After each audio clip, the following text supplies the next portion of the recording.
censure qui est tombée en désuétude pour des raisons qui me paraissent quand même évidentes. Et j'ai été étonné tout à l'heure que sur ce qui a changé depuis 68, à partir de 68, à cause de 68, on n'ait pas mentionné quand même les métamorphoses extrêmement profondes dans la société.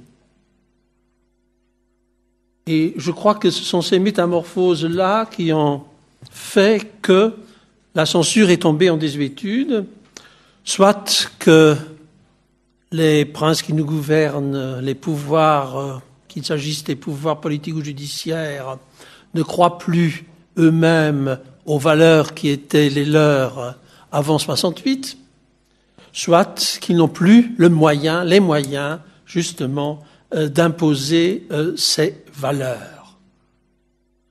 Du Nouvel Observateur, il y a 15 jours, sur un ovni signé Chanel. Chanel a demandé à ses artistes de s'inspirer d'un des sacs, je ne m'y connais pas en sac féminin, mais un sac très fameux de Chanel, et à partir de ce sac, voilà, il devrait faire une œuvre. Donc il s'agit là, et voilà un danger également, d'une instrumentalisation, d'une instrumentalisation de l'artiste. Bon, l'artiste joue le jeu en toute liberté. D'ailleurs, on le dit ici dans le texte. On dit dans le texte que l'artiste est entièrement libre de faire ce qu'il veut. Dans les rapports entre art et mode, ce sont les artistes qui gagnent. Voilà. Si dans le premier temps, avec la censure ancienne,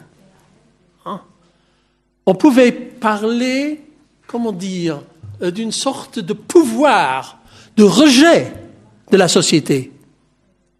La société qui arrivait à rejeter des œuvres d'art, qui n'entraient pas, si vous voulez, dans ses valeurs. Aujourd'hui, ça fonctionne de façon beaucoup plus subtile. On ne le rejette plus, on digère. Donc il y a un énorme pouvoir de digestion, de récupération.